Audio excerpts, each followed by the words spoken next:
Muy bien.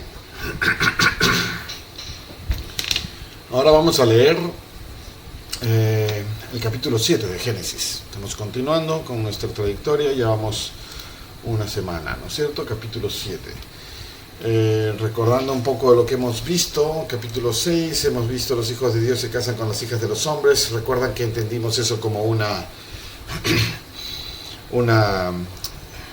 afrenta contra el convenio que habían hecho los hijos de Dios con Dios, y los que no habían hecho convenio eran los hijos de los hombres nomás.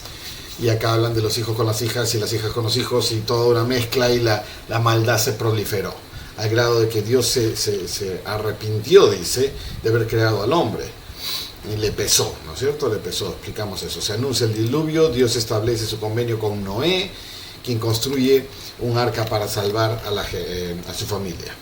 Y Noé hizo conforme a todo lo que Dios le mandó. En eso habíamos quedado. Capítulo 7. No leo el epitafio porque como que nos cuenta lo que va a pasar, ¿no es cierto? Ya al final recordaremos lo que hicimos. Y entonces Jehová dijo a Noé: entra tú y toda tu casa en el arca. Habíamos visto cuántas personas eran, ¿no? Eran 8 personas. Noé, su esposa, Sem, Cam y Jafet, sus 3 hijos, y asumo las esposas de los 3 hijos. 3, 6, 8, ¿no? Muy bien. Entonces entra tú y toda tu casa en el arca, porque he visto que tú eres justo delante de mí en esta generación. Viene la barrida y solamente rescata a los que son justos delante de mí. Okay. Es un acto, siempre he escuchado esta opinión, que Dios, particularmente el Dios del Antiguo Testamento, es un Dios cruel, es un Dios mezquino, es un Dios genocida, etcétera, y que arrasa con generaciones enteras, y hay evidencias de que así fue. Si es que tomamos las escrituras literalmente, así fue. Ahora la pregunta ¿es ese un acto de maldad? Y supongo que la pregunta puede ser ofensiva para muchos, pero no hace daño pensar, ¿ok? No estoy sugiriendo nada. La única forma de pretender justificar algo injustificable es basándonos en algo imposible de alcanzar. Entonces yo no puedo justificarme en que él hizo eso para yo hacer lo mismo, porque yo no poseo las mismas características, condiciones, capacidades, habilidades, logros, capacidades que él, con quien estoy pretendiendo compararme para una misma acción. Entonces, desde cualquier punto de vista humano, todos estos actos son terribles.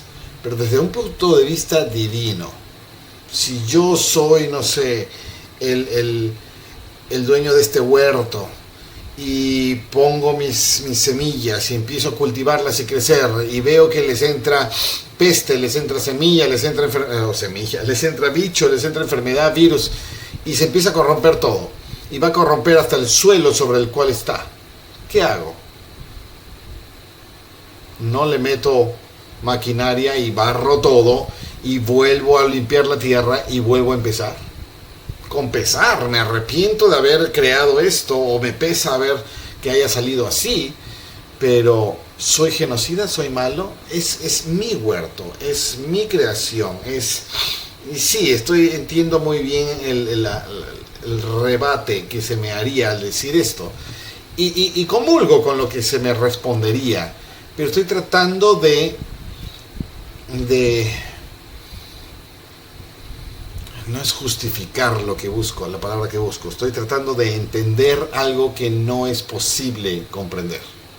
Así de simple. Estoy agarrando algo incomprensible que no vamos a llegar a comprender, y tratarlo de hacer comprensible sin que me convierta en enemigo de Dios, sin que me convierta en odiar a Dios, porque Dios hizo estas cosas terribles. Sí, y también ha hecho cosas maravillosas. Entonces, ¿a mí de qué me sirve odiar a Dios por las cosas terribles que hizo? ¿Qué me hace? ¿A mí de qué me sirve amar a Dios por las cosas buenas que hizo? ¿Qué me hace? ¿Ok? En el resultado de la respuesta de esas dos posibilidades, adopto la más beneficiosa para mí, porque me hace mejor persona, amplía la visión, me hace autoanalizarme, ¿de acuerdo? Entonces eso es lo que pienso con respecto a todos los actos aparentemente masivos y crueles e incomprensibles de un Dios aparentemente cruel. Pero yo lo veo hasta como un acto de amor, en el contexto de que si estás pudriéndote, mejor te corto antes que te pudras más. Es menos peor para ti y menos peor para los que te rodean. Es una medida preventiva, es una medida reactiva debido a tus decisiones. Lo único que te he dado yo a ti, creación mía, es el poder de decidir. Decide lo que te dé la gana, pero después no te quejes. Y si estás exagerando y estás haciéndome daño a aquello que estaban decidiendo bien, pero me los estás pudriendo, contagiando, entonces te saco de la ecuación, ¿no? Te saco del camino de la planta, te extirpo, ¿no? Antes de tiempo, te reduzco tu tiempo de vida, y tú y todos los que me están manchando el huerto. En fin, es mi forma de pensar, ¿de acuerdo? Entonces a Noé lo saca de esa podredumbre que ya abundaba en su generación, porque he visto que tú eres justo delante de mí en esta generación. Versículo 12. De todo animal limpio tomarás 7 parejas, macho y hembra, macho y su hembra, mas de los animales que no son limpios, una pareja, macho y su hembra. Tengo que confesar, yo he leído las escrituras múltiples veces en mi vida. No significa que 42 veces, ni mucho menos. He tenido la oportunidad de ser criado en un hogar donde la lectura de las escrituras era una tradición familiar, era un hábito diario, familiar y personal. Entonces nos levantábamos a las 6 de la mañana, todos en la sala a leer las escrituras en forma guiada y dirigida. Cada uno leía unos versículos y los niños estábamos con sueño y los padres tratando de ahí animar la tradición. Y funcionó por muchos años. Luego las cosas de la vida y las rebeldías de los jóvenes y cuánta cosa, ¿no? Pero luego yo tuve mi familia y traté de hacer lo mismo. Y no solo la lectura familiar como tradición, sino la lectura personal también como tradición. Entonces tú al momento de tu día te dedicas tus 10 minutos, 20 minutos, 1 hora, lo que tú decidas, a tu propia estudio de las escrituras. Entonces he leído muchas veces, pero muchas veces, cada vez que las leo soy otra persona. Porque me toma 1 año leer, 2 años leer, qué sé yo, de tapa a tapa el libro. Y cuando lo vuelvo a leer, soy una persona diferente a la que fui hace 2 años. Entonces el impacto con el que vuelvo a leer, el efecto que causa es diferente, porque yo soy diferente. Estoy viviendo cosas diferentes, etapas diferentes, experiencias diferentes. Y justo ahora esto que ya leí hace 2 años, lo vuelvo a leer, pero ahora me toca de una manera especial, porque estoy viviendo algo diferente. Soy alguien diferente, he crecido, he madurado, he aprendido algo, o he tomado malas decisiones y ahora otra vez leo esto y ahora me endereza, me corrige, me ayuda, me refresca. Y este versículo, ¿por qué digo esto? Porque este versículo no lo recordaba. No lo recordaba, es como si lo estuviera leyendo ahora por primera vez. De todo animal limpio tomarás 7 parejas, machos y hembras. Más de los animales que no son limpios, una pareja, macho y hembra. La va a preservar a todos, pero hay animales limpios y hay animales no limpios. Sé que hay un futuro libro, me parece que el Levítico, que es parte del Pentateuco, ¿no es cierto? Estamos acá, Éxodo, Levítico. Me parece que aquí hace una lista específica de qué animales son limpios y qué animales no son limpios, ¿ok? Y recordemos que Moisés, en la época de más o menos por acá, no es perfectamente concatenado toda esta secuencia, pero más o menos por acá, y yo diría unos 2000 años, Moisés, ya dudé, 2000 o 4000, Abraham era 4000, Moisés debe ser 2000 años antes de Cristo, pero tengo que ver mis cronogramas, ¿ok? Pero más o menos Moisés está por acá y él escribe estos 5 libros. Primero la creación y luego el éxodo ya del pueblo específico, que vamos a ver cómo se escoge, y luego el código penal, luego el código contable, más o menos, Deuteronomio, que es una serie de cosas extrañas también, no es extrañas, pero son 3 libros difíciles de permanecer en disciplina de lectura. Y ya aquí hablamos de eventos y personajes, y lo hace un poco más interesante. Hasta que lleguemos a Isaías, que nos va a matar. Pero en fin, ya llegaremos. Entonces Moisés está escribiendo esto, y como Moisés está escribiendo todo esto, para Moisés es claro ese concepto de animales limpios y animales no limpios. Nosotros lo vamos a leer dentro de varios capítulos, muchos capítulos. Génesis tiene 50 capítulos, Éxodo tiene ¿cuántos? Tiene 40 capítulos, ya van 90. Luego Levítico que tiene 27 capítulos. 90, 117 capítulos. Y por ahí en Levítico vamos a ver lo de los animales limpios y sucios. Limpios y no limpios. 117 capítulos falta para llegar allá. Así que tenemos un trecho, ¿ya? Pero sí, vamos a leer de eso. Eventualmente aprenderlo en más. Aquí no hay una referencia, ¿no? Debería haber una referencia aquí. A Levítico o algo así. También hay una referencia en Pedro, en 1 Pedro, en el Nuevo Testamento, en uno de los últimos libritos chiquititos de 3 páginas antes del Apocalipsis, donde el mismo Pedro dice a Dios, no puedo comer de esos animales porque no son limpios. Y Dios le da su lección, ¿no es cierto? Pero eso es miles de años después. De hecho, de esta época supongo que unos 2000, hay miles de años después, ¿ok? Muy bien, versículo 3. También las aves de los cielos, 7 parejas. Por lo visto las aves eran animales considerados limpios. ¿Ok? Macho y hembra, para conservar viva la especie sobre la faz de toda la tierra. 7 parejas. Esto es nuevo para mí. Me parece que nunca lo hubiera leído. Porque pasados aún 7 días... yo haré llover sobre la tierra 40 días y 40 noches, y a todo ser viviente que hice, raeré, otra vez esa palabra, de sobre la faz de la tierra. ¿Ok? Cuando le dice, junta los animales, parece que falta una semana para que empiece el gran diluvio. ¿Ok? Haré llover por tanto tiempo, y cuánta agua será, que desapareceré todo ser viviente sobre la faz de la tierra. Este número 40 días y 40 noches es un número que debe ser muy importante, porque hay muchos eventos de gran trascendencia e importancia en la historia bíblica que se refiere a 40 días y 40 noches. Entonces, no sé cuál es el significado real, pero veo una repetitividad ahí digna de ser resaltada. ¿Ok? Entonces le dice, junta los animales de esta manera. En el capítulo anterior le dijo, yo te mandaré a los animales, ¿no es cierto? Él no tiene que ir a cazarlos ni a buscarlos. Entonces, que vengan, y si vienen más, ahí no más, ¿no es cierto? Muy bien. Porque pasados 7 días raeré todo. Ok. E hizo Noé conforme a todo lo que le mandó Jehová.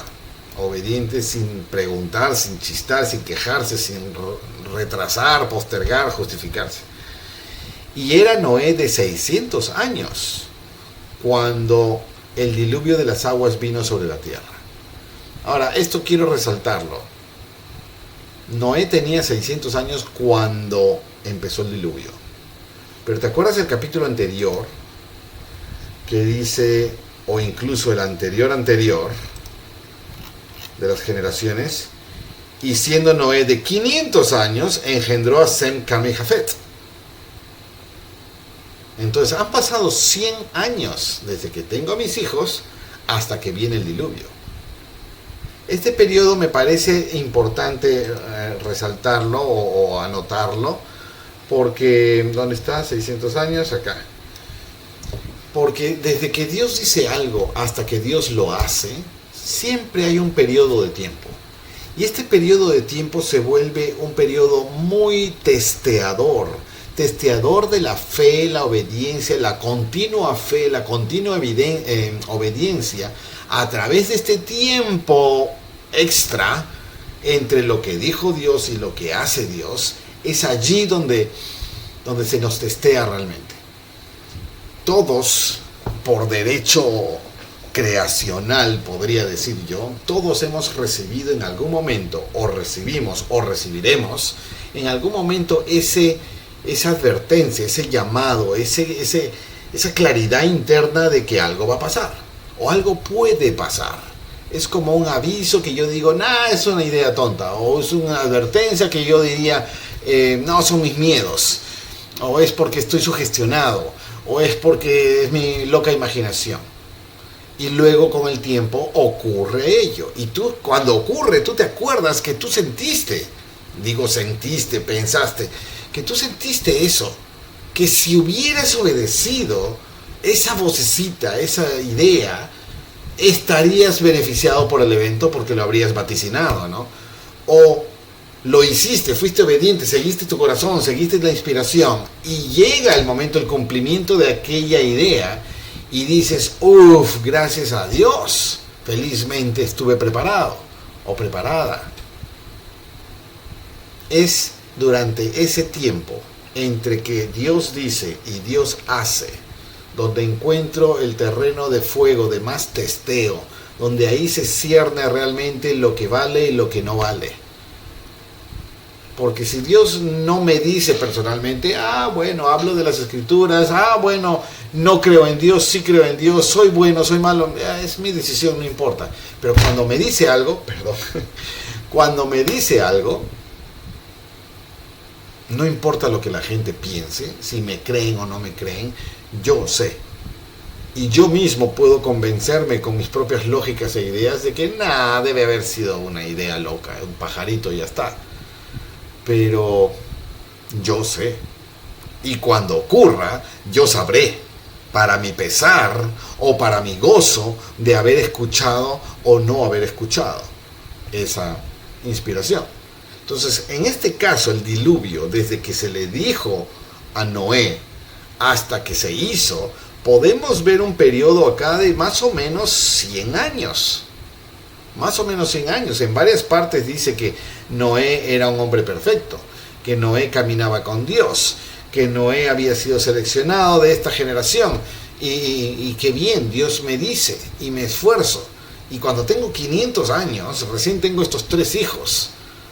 No sé si los años de esa época eran como meses o semanas o medio año, semestres, no sé cómo sería su calendario, pero o tal vez era similar al nuestro, porque Dios redujo su tiempo de vida, hemos leído eso ya, redujo su tiempo de vida de aparentes 800, 900 años a 120, pero Noé parece ser uno de los pocos últimos que sigue viviendo 600 años y llegó el diluvio.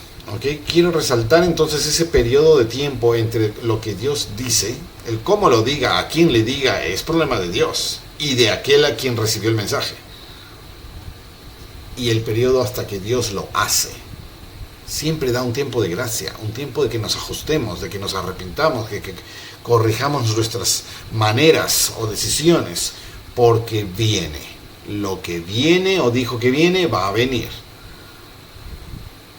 Y yo ahorita hablando esto debo hacer mea culpa y reconocimiento de ciertas cosas que están pasando en mi presente que funcionan exactamente igual. Y este es uno de los beneficios de leer las escrituras, de pensar en voz alta, porque se convierte en una meditación personal. Para mí escribir y leer son las maneras más eficientes de meditación que funcionan para mí. Y cuando piensas en voz alta, casi se vuelve una conversación porque escuchas lo que dices y piensas como respuesta a aquello de lo que acabas de escuchar de tu propia boca. ¿Y quién dice que no es la inspiración de Dios? ¿Quién puede decir que sí, sino solo uno mismo porque lo siente? En fin, me estoy desviando. Y Noé era 600 años cuando el diluvio de las aguas vino sobre la tierra y entró Noé en el arca. La gravedad de este evento debe ser inimaginable. Y con él sus hijos. con él sus hijos y su esposa y las esposas de sus hijos, ¿ok? Por causa de las aguas del diluvio, de los animales limpios y de los animales que no eran limpios, y de las aves y de todo lo que se arrastra sobre la tierra. De dos en dos entraron con Noé en el arca, macho y hembra, como mandó Dios a Noé. Yo no puedo atribuir conciencia elevada a los animales, pero ha habido un proceso de selección acá. ¿Por qué esta pareja de macho y hembra de esta especie ha sido escogida y no esta otra pareja de la misma especie? Ha habido también un juicio acá, así como Dios le dice a Noé: te sacaré aparte a ti porque eres diferente de esta generación. Dice: porque he visto que tú eres justo delante de mí en esta generación. Entra tú y toda tu casa en el arca. Y también hubo una selección que Dios hizo de qué animales, qué parejas de animales van a entrar en el arca. Eso también fue un juicio al nivel de la conciencia en lo que sería juzgable para los animales. No tengo la menor idea, no estoy diciendo que sí, no estoy diciendo que no, estoy tirando ahí carne de pensamiento de cosas que uno normalmente no piensa. ¿Ok? Pero hubo una selección. Esta pareja sí sube al arco, esta pareja no sube al arca. ¿Y a qué forma se vio esa selección? ¿Hubo tristeza en las parejas o especies o animales que no fueron seleccionados? ¿Hay ese nivel de conciencia? ¿Hubo gozo y conciencia en los que sí subieron al arca? No lo sé. Pero aquí hubo una selección, no hay duda de eso. De dos en dos entraron en el arca, y sucedió que al séptimo día, porque dijo eso Dios, ¿no? Porque pasados aún 7 días haré llover. Entonces, y sucedió que al séptimo día las aguas del diluvio vinieron sobre la tierra. Las aguas del diluvio. ¿Cuánta agua habrá tenido que caer? Algunos sostienen que ha tenido que abrirse la tierra para salir las fuentes de su interior. Algunos sostienen que vino del espacio sideral. En fin, todo se puede sostener mientras no haya forma de evidenciarlo. El hecho que se abran las fuentes del interior de la tierra me suena un poquito más aceptable, porque estamos en un lugar sísmico, que sabemos que hay depósitos de agua abajo. En fin, eso ya lo sabemos ahora, entonces me inclino más a esa idea, más que simplemente lluvia, porque si hablamos de forma natural de lluvia, tendrían que evaporarse todos los mares para que entonces llueva todo lo que eran los mares. ¿Y por qué va a haber más agua que lo que ya había en mares? Entonces tuvo que venir más agua de la que ya había. Por más que se evapore todo el mar, lo único que va a caer es todo el mar, y no va a cubrir más tierra que la que ya cubría. Entonces tuvo que venir más agua. Por lo que me inclino a aceptar la idea de que pudo venir de las entrañas de la tierra, en forma sísmica, y geysers y fuentes y todo eso. ¿Cómo y por qué? Científicamente no tenemos un evento del cual agarrarnos, un evento ejemplo del cual agarrarnos para poder analizarlo. Hay evidencias de que ha habido las montañas más altas han estado cubiertas de agua. Perdón, se me va la voz. Hay evidencias de agua, de restos de agua en las puntas más altas de las montañas. Y hay todo tipo de explicaciones, ¿ok? No voy acá a sostener explicaciones científicas. Pero aquí está. El diluvio vino sobre la tierra. Versículo 11.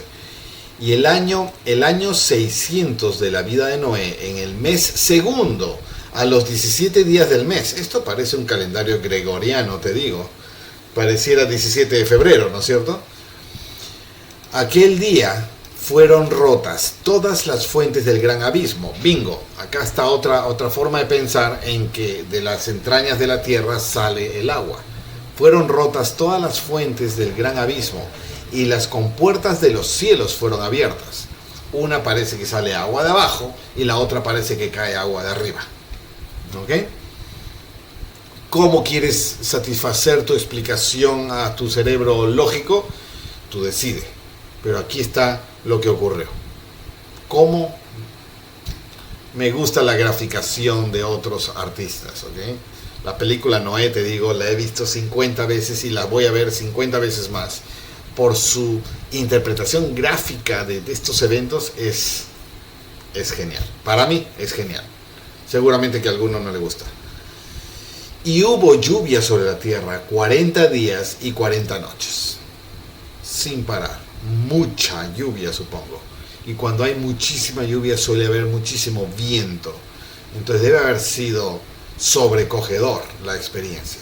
Y todos metidos en esta caja gigante que ellos mismos han construido, Noé y sus hijos, y aguantar ahí la tormenta de 40 días, 40 noches, alucinamos truenos, podemos imaginar que hubo truenos como jamás antes escuchados, vientos, y eso hace las olas estruendosas golpeando en esta arca tan grandota que hemos hecho y estamos aquí encerrados. Tenemos luz, tenemos fuego, nos mareamos, no somos gente del mar, los vómitos, los mareos, las enfermedades, qué experiencia. Día y noche por 1 mes y 10 días, 40 días. En este mismo día entraron en el arca Noé, Sem, Cam, Jafet, hijos de Noé, la esposa de Noé y las 3 esposas de sus hijos con él. Ahí están los 8 bien descritos. Ellos y todos los animales silvestres según sus especies, y todos los animales domésticos según sus especies, y todo reptil que se arrastra sobre la tierra según su especie, y toda ave según su especie, todo pájaro, toda especie alada. No dice cuáles eran limpios, cuáles eran no limpios, porque de estas algunas especies eran 7 parejas macho y hembra, y en algunas era una sola pareja macho y hembra. Ahora, ¿por qué las aves también? Si las aves pueden volar sobre el agua y no se ahogan. Sí, pero también tienen que parar. No viven, no duermen volando, ¿no? Entonces, morirían si no hay nada sobre lo cual pararse. Entonces, el arca fue su isla de salvación. Toda especie alada. Y vinieron a Noé al arca, parece que vuelve a decirlo, ¿no? Esto es, y vuelve a decirlo. Y vinieron a Noé al arca de 2 en 2, de toda carne en que había espíritu de vida. De toda carne en que había espíritu de vida. Esta frase se presta a muchísima filosofía. Nosotros tenemos espíritu. Somos alma viviente. Dependiendo la fuente de tu educación, vas a decir que alma es espíritu, otros que espíritu y carne son diferentes, y que espíritu y carne juntos es lo que alma es. En fin, no importa mucho la definición exacta. Pero acá de toda carne en que había espíritu de vida. Estamos hablando de 2 cosas, carne y espíritu. Entonces yo tengo carne y tengo una conciencia suficiente como para actuar por mí mismo.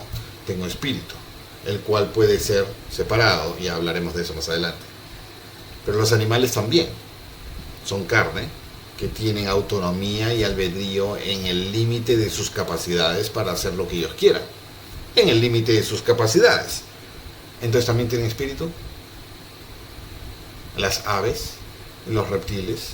Y si tienen espíritu, estamos hablando de una creación previa a una creación física, creación espiritual, creación física, Génesis 1, Génesis 2, ¿te acuerdas que esa fue la interpretación, el entendimiento con el que lo capto yo? Entonces, si hay espíritu, sabiendo que el espíritu es eterno, si Dios puso el espíritu de Adán en este cuerpo que él hizo a partir del barro o los elementos químicos de esta tierra, y dio el soplo de vida a este ser y fue alma viviente, entonces el espíritu que vino a la carne y lo hizo alma, el espíritu viene de otro lado, ¿no es cierto? Dio el soplo de vida. Podemos ser literales en la gráfica de que Dios sopla sobre este avatar de barro o del material que lo hizo, o podemos aceptar la gráfica literaria con la que Moisés explica lo que debe haber visto, que simplemente le dio vida. Entonces pasó un espíritu al cuerpo, y yo me inclino a pensar definitivamente a que el espíritu viene de una etapa anterior, y se le asigna este cuerpo, y para vivir este tiempo como un tiempo necesario, progresivo, probatorio, de examinador y adquiridor de experiencias, para que ese espíritu continúe progresando en una circunstancia que no tenía disposición antes.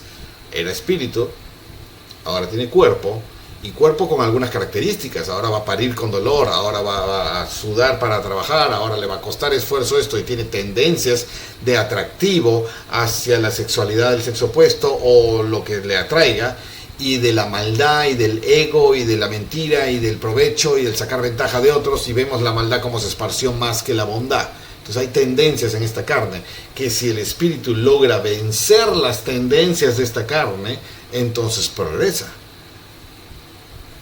Acto progresador que no podía tener antes ese espíritu si no tenía un cuerpo al cual aprender a dominar. Este tema va a ser hablado incontables veces a lo largo de las escrituras, y no quiero detenerme demasiado ahí. Pero acá lanza un pensamiento provocativo, ¿no es cierto? Toda carne en que había espíritu de vida. Los animales, espíritu de vida. Interesante. Y los que vinieron, macho y hembra de toda carne vinieron, como le había mandado Dios. Dios le mandó a los animales y los animales vinieron. Hay un nivel de obediencia, hay un nivel de conciencia, hay un nivel de albedrío a decir, hago lo que Dios dice o no hago. Y estas son historias que veremos mucho más adelante en el futuro, en el Nuevo Testamento, cuando Jesús está en la carne, caminando en el pueblo por Judea o Israel, donde sea que esto haya sido, y no me acuerdo, y está escogiendo a sus discípulos, a sus primeros discípulos, y les dice a estos pescadores, ¿habéis pescado algo? Le dicen, no, estamos acá todo el día, toda la noche no pescamos nada. Pongan la red al otro lado, les dice. Esto no fue cuando buscaba a sus discípulos, fue más adelante. Lo pongan a la red al otro lado. Y ellos dentro de sí pensaron, pero caráspita, hemos estado cambiando de lados todo el día, toda la noche, ¿y cuál diferencia va a hacer ahora? Estamos cansados. Sin embargo, obedecieron. Y tiraron la red al otro lado. Y para los que saben de pesca de bote, de pesca de alta mar, es pesadísimo trabajo. Y la pusieron al otro lado. Y, oh sorpresa, se repletaron de peces las redes. Repletas de peces las redes. Al grado de que no podían ni cargarlo y el barco se hundía por el peso de las redes tan llenas de... Tuvo que venir el otro barco y juntos ayudarse. ¿Qué tal abundancia? Y entendieron que era porque él, ese Jesús que estaba en la orilla, había mandado que así sea, así fue. Y entonces están comiendo los peces, están en la fogata con Jesús junto a ellos. Estoy hablando de un capítulo muy futuro. Y Jesús le dice a Pedro, Pedro, ¿me amas más que estos? Por mucho tiempo me puse a pensar que estos quiénes, que estos discípulos que están acá sentados con nosotros, que estas personas que están en el mundo, que estos qué. Si el ejemplo más grande de amor y entrega de vida completa fue hecho por los peces, ¿me amas más que estos que han entregado su vida en el instante en que yo dije entréguense porque yo lo digo? Pedro no entendió. Y tal vez esta interpretación que yo hago no era el real significado con el que estaba pensando Jesús en ese momento, ¿ok? Tal vez no lo era, pero a mí me edifica. A mí ¡puf! Mi cerebro cuando pienso en esto.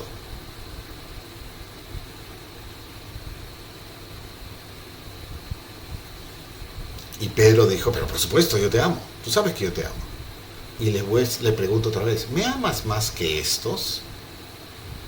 Y Pedro, pero tú dices, sí, Señor, yo te amo. Y por tercera vez le dice, ¿me amas más que estos?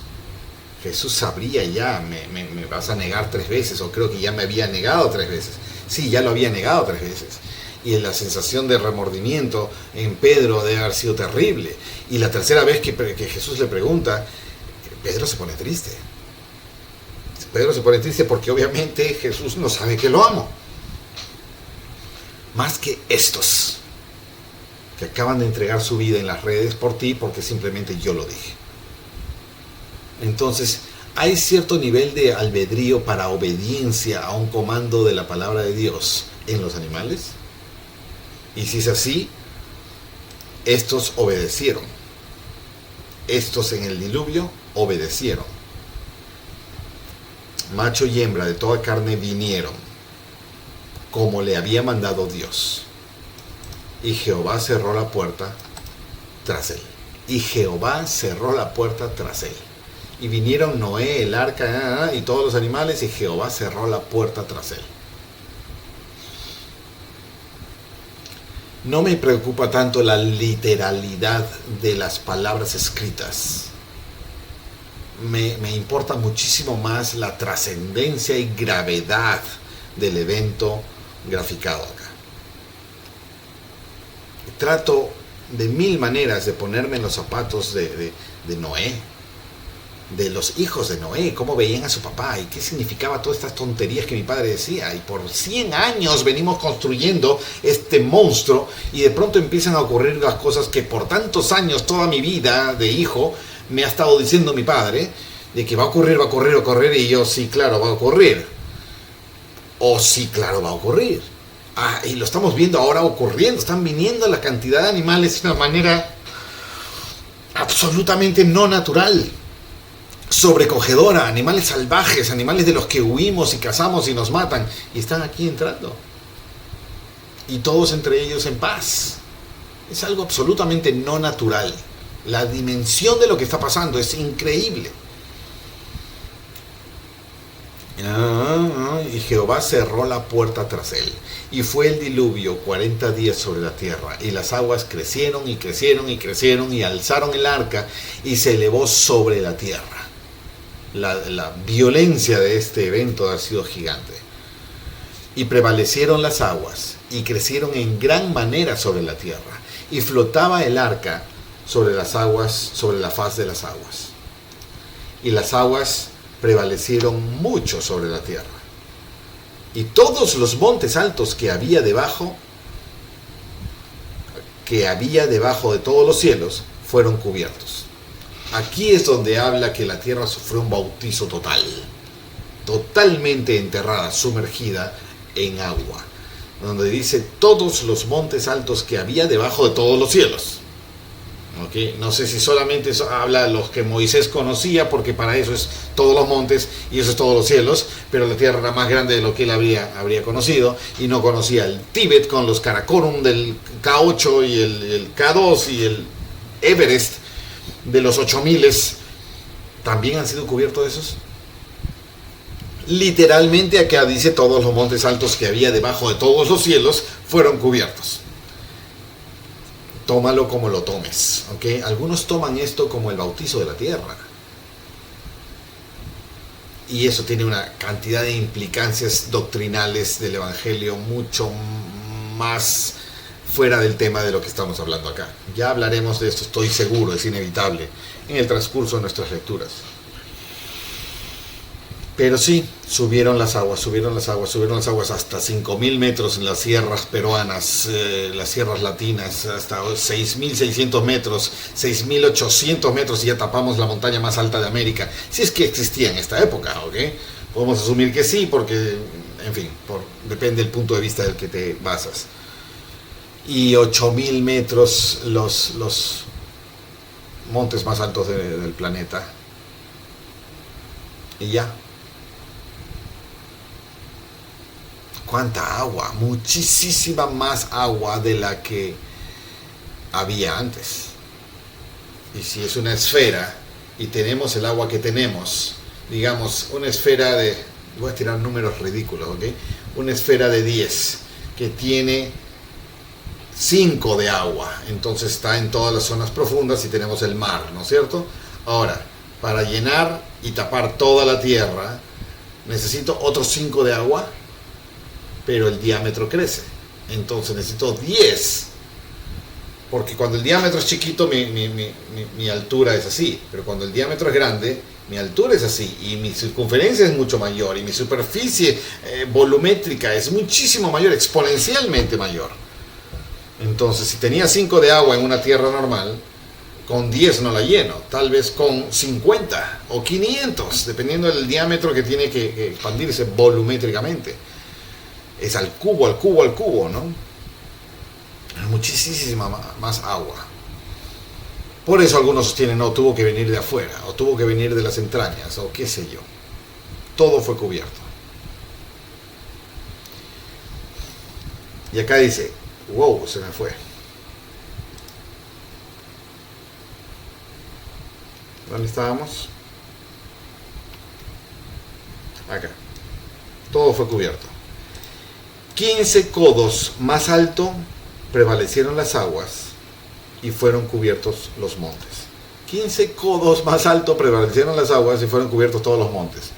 Del monte más alto, 15 codos más. ¿Cuánto es 15 codos? Codos. Sé que 3 pies es aproximadamente 1 metro. Entonces, codo sería como 2 codos y medio, 1 metro. Entonces, 15 codos entre 2.5, ¿cuánto sería? A ver. Ahí está. 15 entre 2.5, 6 metros. 6 metros. Más alto que la punta más alta. Parece demasiado específico, ¿no es cierto?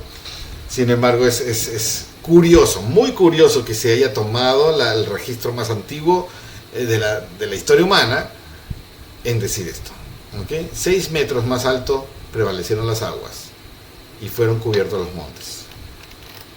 Literal o no, no es tan relevante como el fondo trascendental del evento mencionado, pienso yo. Y murió entonces toda carne que se mueve sobre la tierra, así de aves como de ganado y de bestias y de todo reptil que se arrastra sobre la tierra, y todo hombre. Todo hombre. ¿Cuántos millones de personas habrán habido? Habíamos establecido que habían pasado 11 generaciones, pero generaciones hablamos de 11 niveles de papá, hijo, hijo, hijo, hijo, hijo, hijo, hijo, hijo. 11. Eso pudo haber sido 250 años, como dijimos en algún capítulo, o puede haber sido Noé tuvo a sus 3 hijos a los 500, así que pueden haber sido algunos miles de años. No lo sabemos. ¿Cuánta gente podemos acumular exponencialmente en algunos miles de años? O en algunos cientos de años. Exponencialmente, porque primero la primera pareja tiene 2 hijos, de ellos cada uno tiene 2, y de ellos cada uno tiene 2, y de ellos cada uno tiene 2, si es que solamente 2, y si tienen 5, y si tienen 15, y si tienen, te das cuenta la posibilidad expansiva exponencial de expansión, ¿no? Pero todo hombre murió, solamente estos 8 quedaron. ¿Te imaginas el silencio? Todo lo que tenía aliento de espíritu de vida en sus narices, todo lo que había en la tierra, murió. Todo. Así fue destruido todo ser viviente que había sobre la faz de la tierra, desde el hombre hasta la bestia, y los reptiles y las aves del cielo, y fueron raídos, arrancados de la tierra, quiere decir muertos, ¿no? Y quedaron solamente Noé y los que con él estaban en el arca.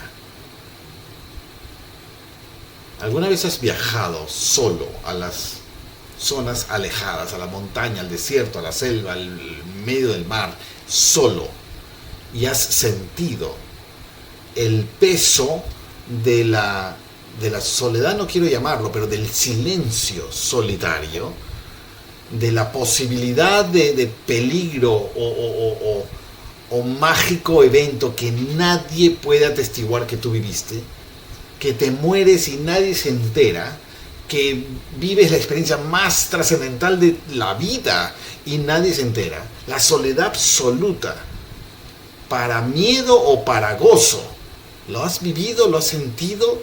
Es sobrecogedor, te digo, es sobrecogedor. Y cuando estás a merced de la fuerza de la naturaleza y solo y por mucha distancia de alguna ayuda o por mucho tiempo de alguna ayuda, solo realmente tú con tus habilidades y nada más, es una sensación potente.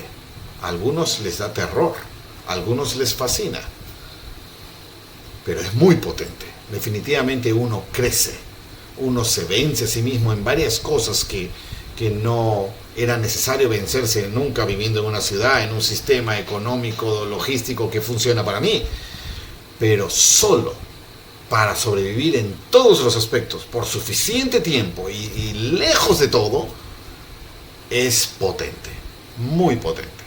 Yo he vivido esto por el espacio de 5 semanas máximo.